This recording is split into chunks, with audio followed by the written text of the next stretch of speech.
prospect Jared Anderson is fighting good old Miljan Rovcanin. Miljan Rovcanin is not well known.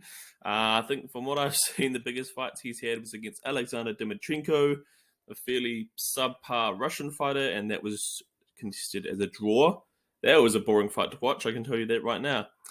His second fight that he's probably most well known for is a loss against Agit Kabayel, which he got knocked out in the third round. So, Miljan Rovcanin, not exactly a high contender. But Jared Anderson, this is his 12th fight, so it probably makes sense for him to be fighting people of this level. Jared Anderson has good speed, okay power. He's very agile, very athletic, good technique.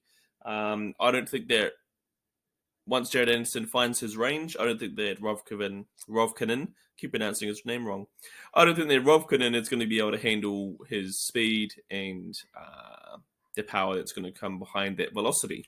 So I see Jared Anderson getting a TKO or knockout in this. The only question mark for this fight is Rovcanin is he's right. He's an okay boxer, but there's just nothing special about him. No, average power, average speed, good technique, nothing special. But he is pretty sneaky. He's pretty sneaky, especially in the Dimitrenko fight and then in the Agit Kabayel fight as well. There's a couple shots he did, a couple movements that he did. It's pretty sneaky. So all right. So Jared Anderson. So the only question mark I have for this fight is that Jared Anderson sometimes punches and watches his work. Sometimes he's a little bit defensively careless and unaware, which often happens. Let's be honest, with these prospects, with these pretty incredible physical specimens like a Jared Anderson fighting the heavyweights. What happens is that they get used to their power and their speed, their athletic ability overcoming their opponent. And so defensively, technique-wise, they start to drop. And so eventually that's going to happen with Jared Anderson.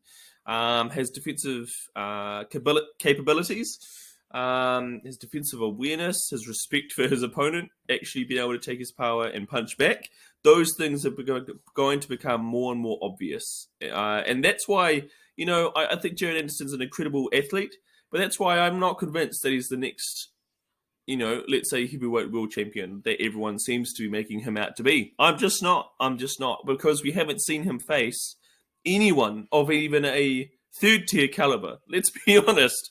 He hasn't fought anyone in the top 20, top 30 fighters. So until he faces someone of a higher level that can physically take his power, take his speed, and we see what he's made of. We'll see what he can do when he can't just get by with his athleticism, which he's been able to thus far in his career.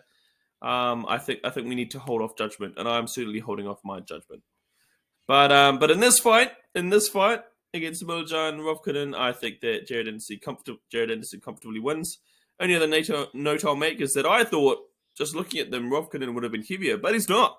He's 4 or 5 kg lighter, which I was surprised. He came in at 231.6 pounds. Jared came in at 241.4 pounds. So I was quite surprised about that. So again, once Jared Anderson finds his range, his power will come through with his speed, behind his speed. It doesn't have incredible power, but it's good.